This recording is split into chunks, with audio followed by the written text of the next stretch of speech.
What's up, guys? Welcome to my YouTube channel.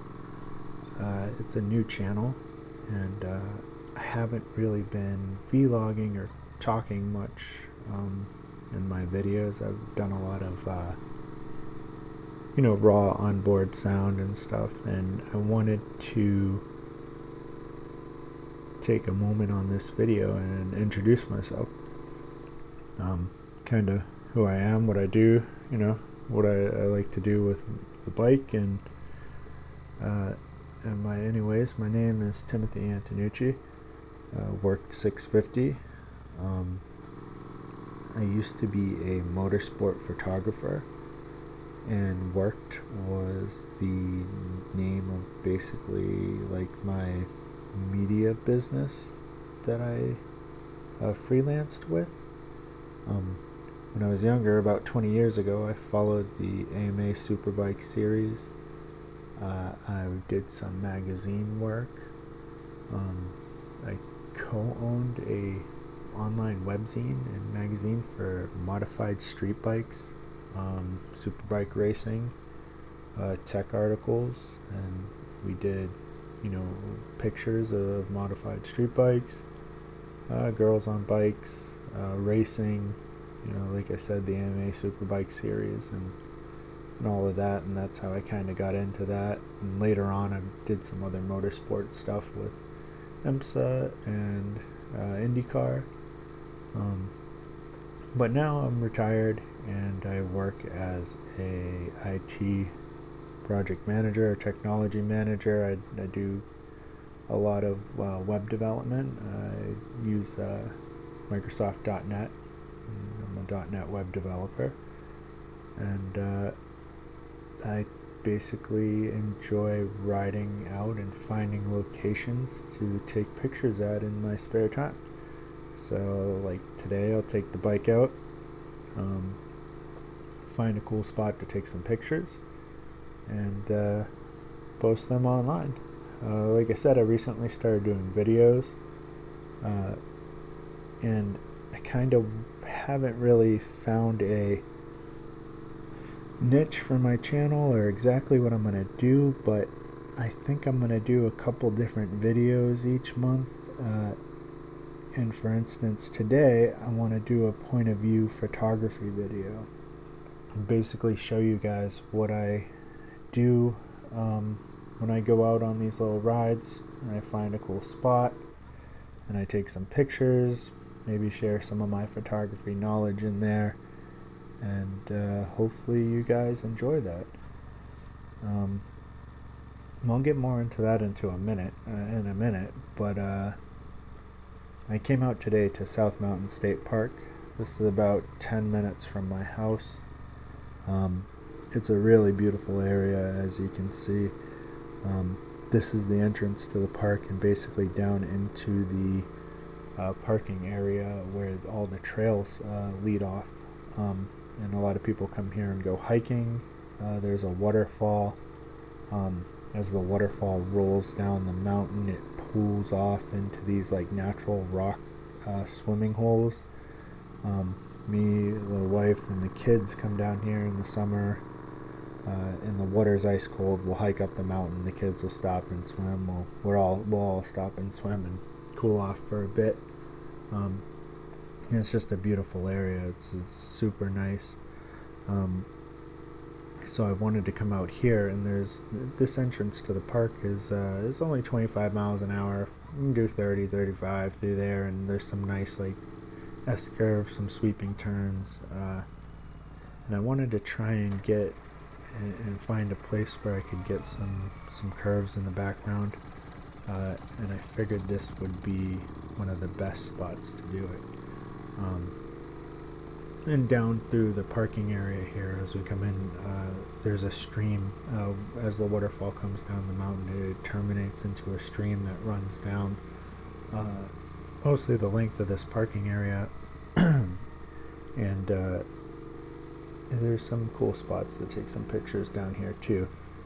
I'm just gonna kind of go ride through here and see how busy it is, and if there's any good spots right now. I do have an idea. There's no parking allowed on the sides of the roads through the park, but there are little turnoffs where you can park. There's like a few parking spots, and I could probably put the bike there and get the road in the background and some curves.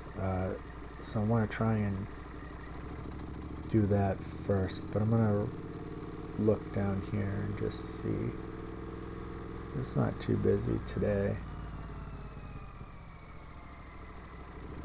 Over on the right here, maybe park the bike and take some photos, but we'll do that after. I'm gonna head back up to the top here. And there's a ranger cabin, and across from that cabin there are some parking spots in the middle of all these curves, and I think I can get a couple good shots there. So yeah, so what I'll do is we'll pull the bike in up here, and I'll leave the GoPro mounted in this point of view setup, and I'll get the camera out and we'll take some pictures, and I'll kind of explain what I'm doing a little bit, my thought process, and I'll pop some of the pictures up on the screen and put the settings up there for you guys.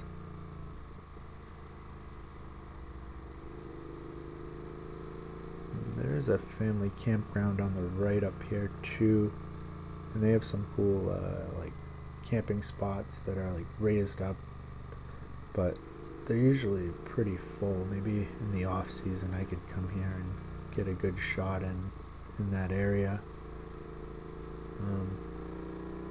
But yeah, the cabin, the parking and ranger cabin are right up here, not too far along these curves.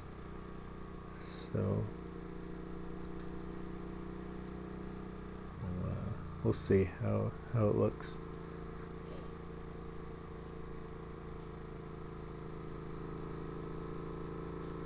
I hope this will be a pretty interesting perspective.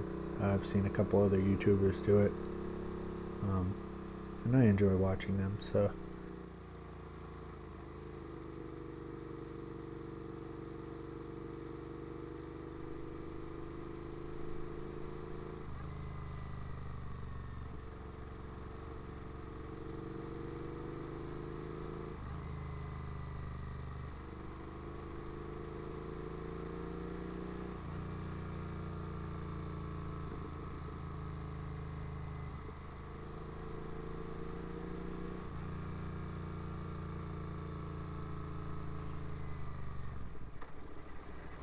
I believe the cabin is right up here on the right, and yeah, right over here. I'll pull the bike in, I'll park it, break out the camera, and see what kind of cool photos we can get.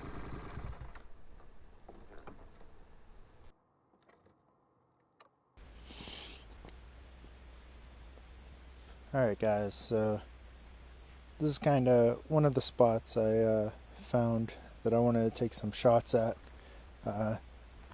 My idea here is that we have the curvy road, the S-curve through the background, the sun backlit coming in through the trees, and I want to kind of get this shot here. Normally I'll set the bike up, so I'll do a front shot, turn the bike around, do the rear shots, and then, you know, some detail, maybe some side stuff. And we may move the bike to a different location over here. We're just kind of in the state park, like a side of the road. This is just a little parking area that I found where I could pull off to the side, you know, and we'll see how we do. So I'm gonna put it in live mode today. I don't usually shoot in live mode, but for the sake of the video, we're gonna try and see how that works out. So for instance,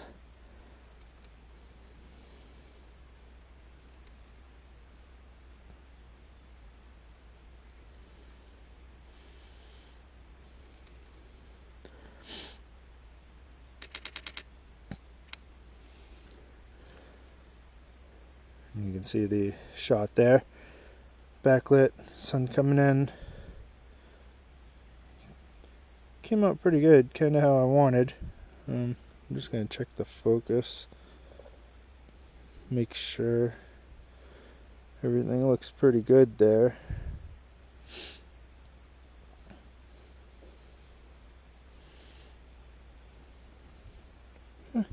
That's pretty nice. I'm going to take a couple more. Maybe even lower.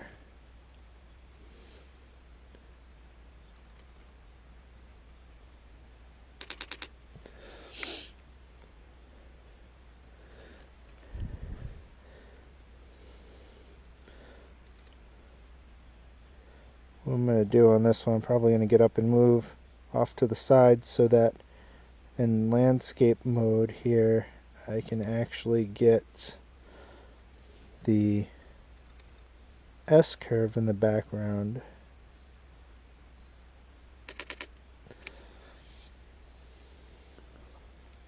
The low shots are fun, but sometimes you need some height up there to be able to get the curve in the background. But as you can see, the bike is kind of blocking that right now, and what we'll do is we'll just slide over to this side just a few feet over, and that'll give us the bike in the left third of the frame and the S-curve in the right third of the frame, and we'll get a little more balance there. So I hope this is kind of like a cool and different perspective of motorcycle photography for you guys to kind of see my thought process and just in general. So now you can see in the frame we're going to have the bike in the left and the road on the right. If we get kind of low here, I can basically get some more of the sun coming in through the top of the trees. And yeah, that's pretty cool.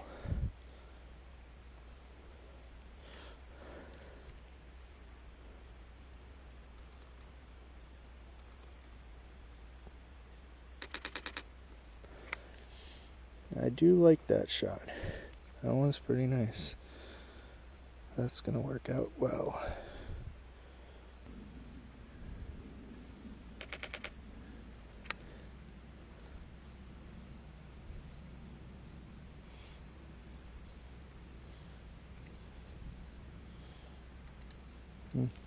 Alright, I'm gonna go ahead and turn the bike around, and we're gonna do some shots in the other direction. Well, not in the other direction, but the back of the bike. Same setup. So I need to basically just flip the bike and shots of the rear this way. Alright, so I got the bike turned around in the S-curve, sun, backlit. The ground kind of slopes this way, so I'm going to get a really aggressive lean angle here. We'll see if I can make it. It's always the part with the bike is making it look kind of level, or not, leaving the landscape level as well, but having the bike not look too awkward or out of place is a different thing. So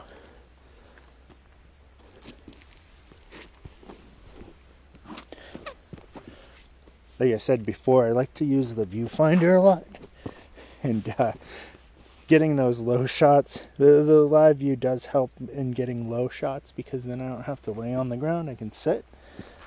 But the times that I do use the viewfinder to get the low shots, I've had the park rangers drive by a couple times and check to see if I'm okay.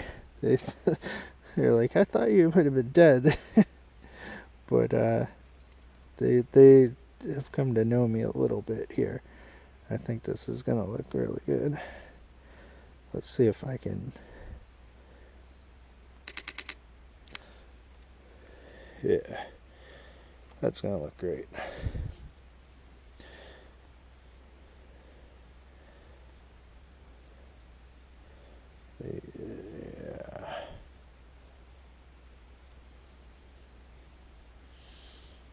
It looks great. Sun coming through the trees there, the road in the background. That would be a nice shot.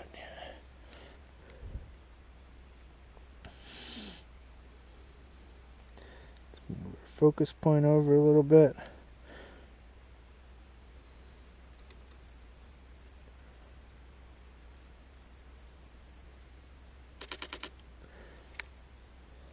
Oh yeah.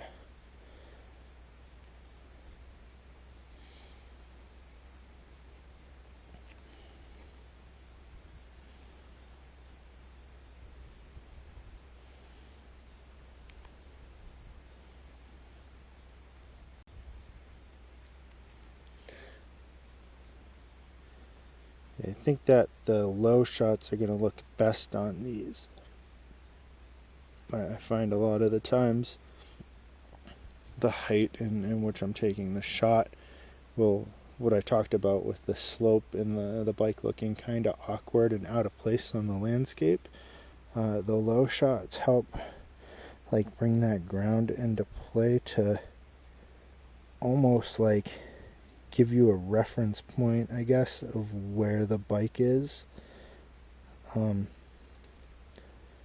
think it helps a lot in making it look more normal than like this awkward angle. Because then you can see the slope in the photograph and how the bike is kind of supposed to be. So.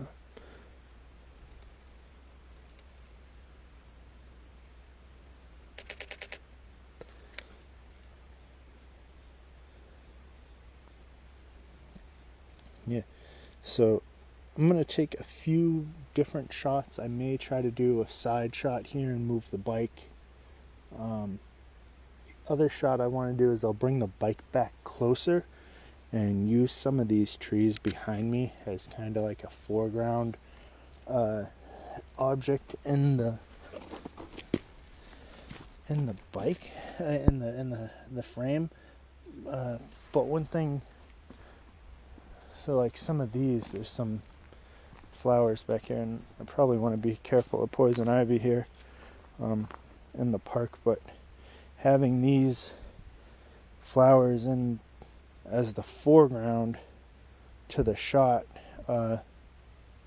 throw in a different dynamic. But one thing you want to make sure is that you bring the bike closer, because the way it seems the bike's going to look really small in the frame that far away. So when we do these foreground shots, we got to move the bike closer and bring it into the frame more to kind of get some better detail on the bike and maybe balance out the photo as well. So I'm going to go ahead and move the bike, take a few more shots. Yeah. So, alright, so I've moved the bike up from that spot out there, and I brought it closer into the foreground object that I'm going to use, which are these flowers here. And the sun is starting to get a little high, so I kind of have to hurry up here with this. I'm just going to check the meter real quick and make sure that, yeah, I need to, there's a lot more sun coming in, so I need to bring my shutter speed up a bit as it starts to get brighter here. So it's kind of wet, but whatever. So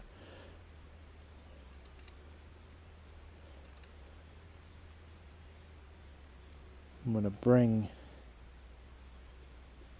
I might have to change my focus point here.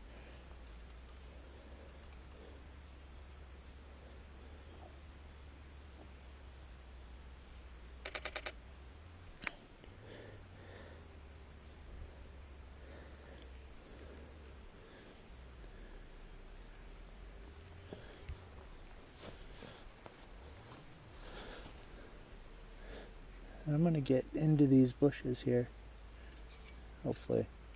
Don't disturb these bees too much. Piss off their morning here.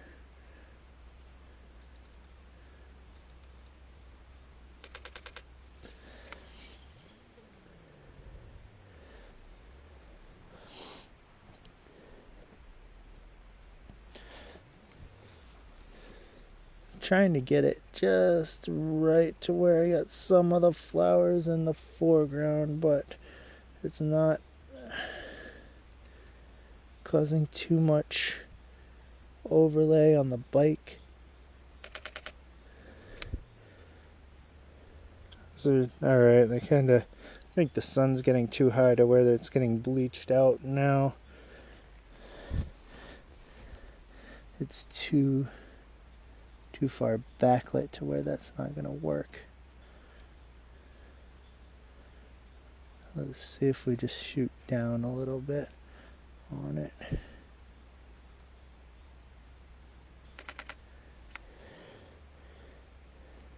Yeah, I'm not going to like the color in there. The sun is just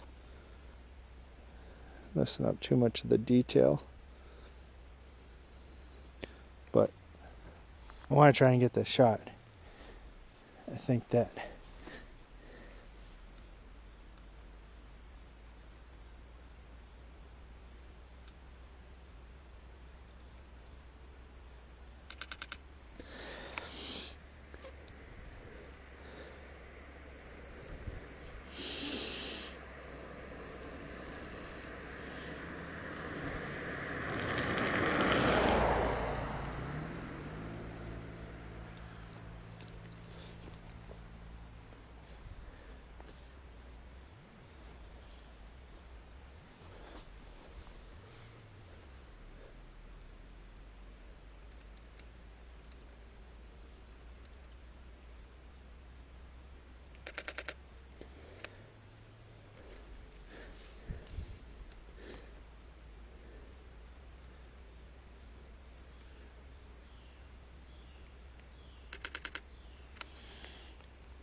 right.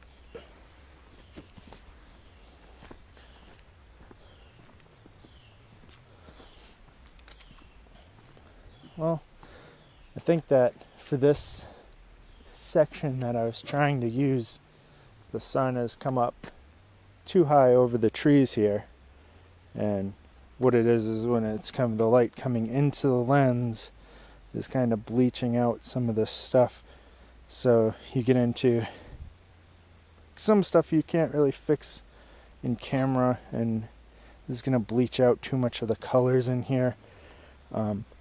But the first couple sets of shots were fantastic. We got a lot of great shots there, and those will look really nice.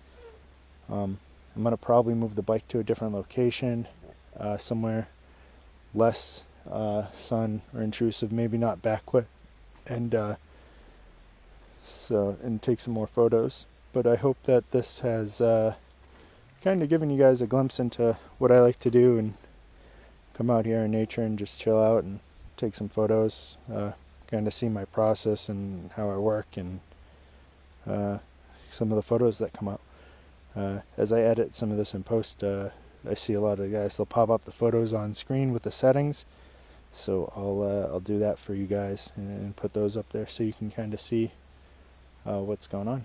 But yeah, I guess one more thing to I forgot to maybe mention is the equipment that I'm using.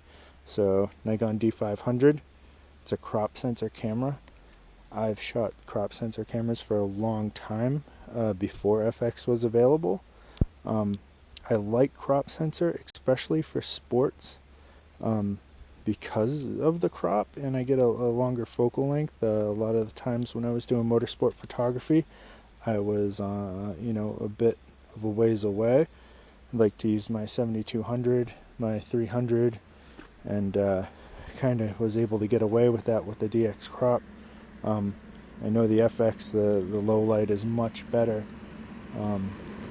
but the D500 is great. The frames per second, I think it's 9 or 10 frames per second. It's got a pro level body. This is their flagship DX camera. It's fantastic. The lens I'm using is also rated for DX, specifically made for DX. It's the Nikon 1755 2.8. I've had this lens for a long time. It's an amazing lens. It's been one of my favorites for a while. And I think I am going to add another lens to the stable pretty soon. I'm looking at the 85 1.4 Art from Sigma, or the 105, but with the crop sensor I think the 85 is going to do really well, because that'll put me up in there into the hundreds effective focal length. That'll be really nice. But yeah, so that's the equipment I'm using. I hope you guys enjoyed this. Until next time. Alright guys, have a good one.